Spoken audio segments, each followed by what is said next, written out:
public safety and for affordable housing. Those are the top priorities that you share, that we share in Ward 5, and I welcome your support. I welcome your opportunity to look and join our campaign, and we're excited about what Ward 5 creates, a new opportunity, a new generation of leadership for this city. God bless you. Thank you.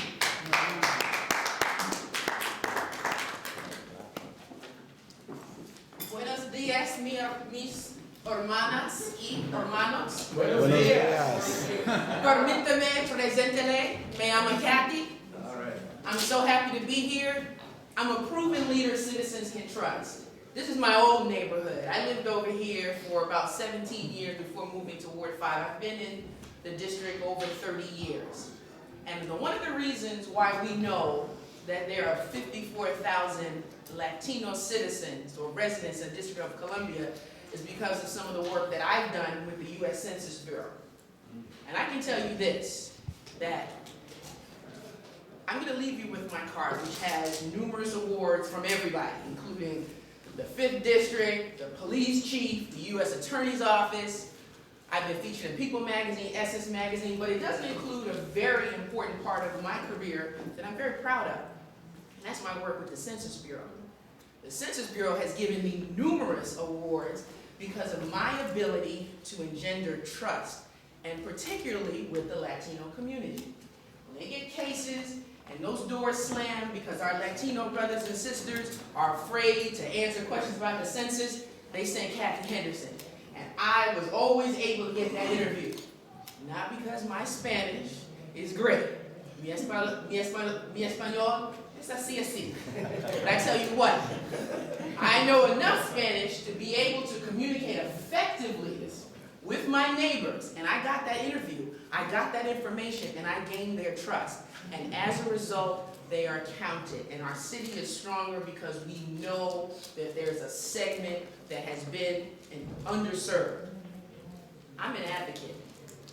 I am an advocate. Everything that I have done underscores my work on behalf of citizens. I'm really proud of my record. I think you will be too. I ask for your consideration. I'm a sister. We all have the struggle. We're the same struggle. People of color have been disenfranchised, and the only way the district is going to move forward as one city is if everyone's at the table. My brothers, my sisters, we all need to amplify our voice. I believe that the DREAM Act is a perfect framework for bringing our Latino brothers and sisters who are really just not feeling the inclusion that they should to the table. And I would ask everyone to go on the website, the White House's website, and sign on to support the DREAM Act. And I ask for your support. I'm a proven leader citizens can trust. I'm a proven leader residents can trust. I'm a proven leader because I've done the work and I have the track record to prove it. So I thank you for your consideration, and it's always a pleasure to come back to the old neighborhood. So thank you so much for having me.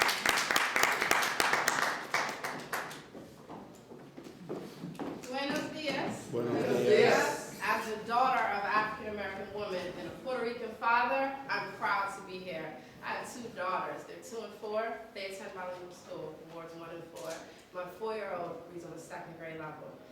She knows more Spanish than me, so that's why I'm in Spanish 201 now, so I can keep up with her. Because when she's, como se dice, and I'm like, lo siento, you know, obviously it's a learning curve. Yeah. So I'm a big proponent of education, from the womb to the tomb.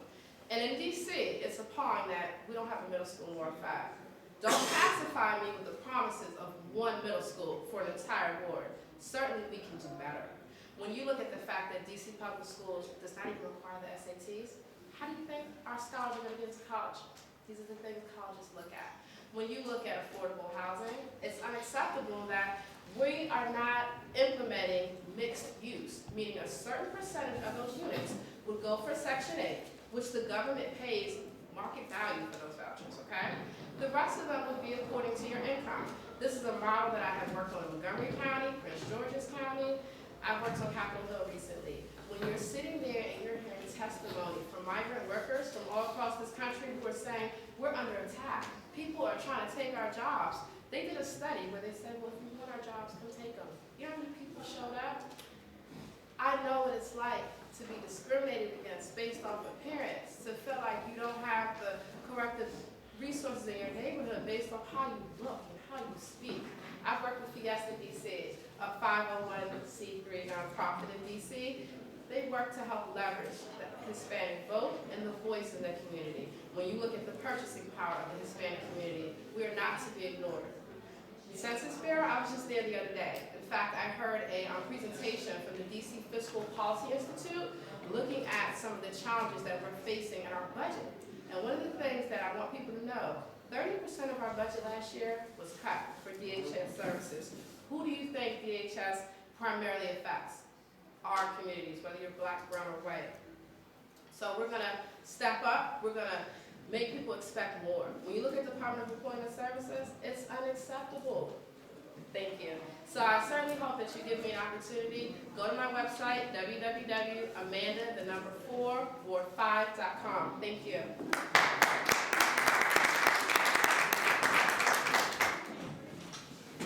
Buenos dias. Buenos dias. My name is Kenyon McDuck, and I'm running for the City Council seat for Ward 5. I want to thank you for giving me the opportunity to chat with you this morning.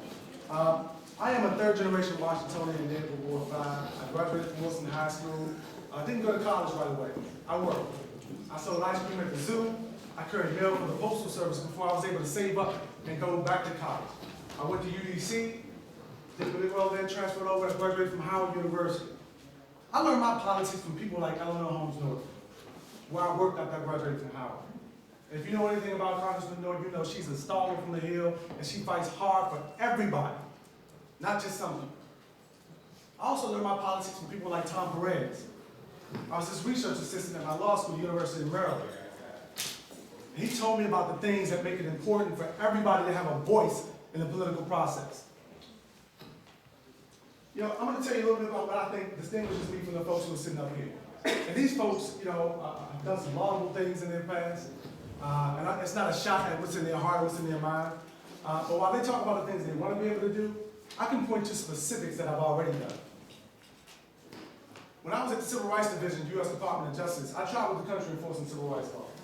I also investigated police departments to make sure that they weren't racially profiling people, to make sure that they weren't using excessive force. And one of the cases, my final cases before I left that office was an investigation that I opened in East Haven, Connecticut, where there were allegations of blatant racism and excessive force and profiling of Latino residents in that area. I was proud to work with the folks at Yale Law School and the folks in my division and Department of Justice to make sure that we opened an investigation to look into those allegations. As an advisor to the Deputy Mayor for Public Safety and Justice, I was at the table with Roxanne when they were doing the executive order to make sure that the public safety agencies in the District of Columbia were not enforcing federal immigration laws. And I'm proud of that record. I was also at the table advising the Deputy Mayor when Phil Middleton introduced the bill, the Immigration Compliance Detainer Act, and I helped establish the executive position on that bill. So, you know, there's some things that folks want to do. I've got a track record of working with the Latino community, making sure that your rights are respected just like everybody else's in the city and across the country. Those are the things that are important to me because I'm a father. I'm a husband. I got 2 young daughters, one of whom attends DC Public Schools. And I know that we're going to fight, as a councilman for Ward 5, we're going to fight for everybody to make sure that the ward is inclusive. Everybody's rights are respected and everybody has a voice at the table. I appreciate your time today and I welcome your vote on May 15th. All right.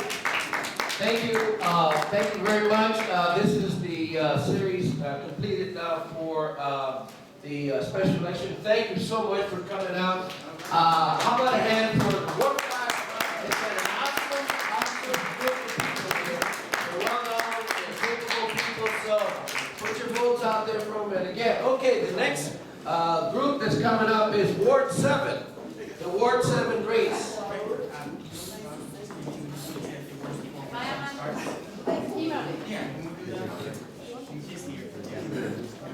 Thank you so much. Thank you.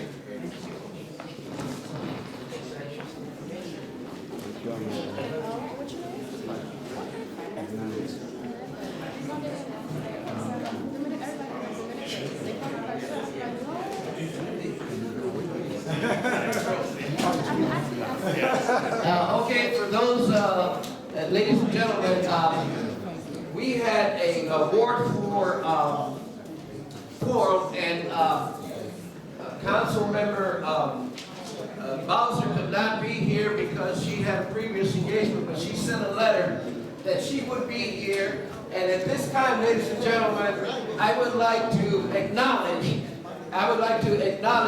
Councilmember Bowser. Please come on forward and show her a little respect and courtesy from our community. Thank you for coming down and please.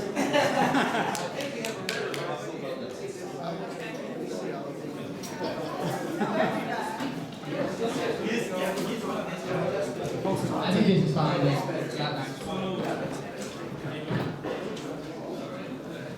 Well, good morning, everybody. Buenos dias. Buenos dias. I'm so happy to be here with you this morning, and I do regret not being able to get here a little bit earlier, but we were having a very important meeting. But I wanted to make sure I was here and ask you for your endorsement again. I am proud to have been endorsed by the caucus in my previous elections, and very committed and pledged to working with you over the next 4 years. I think you know I represent some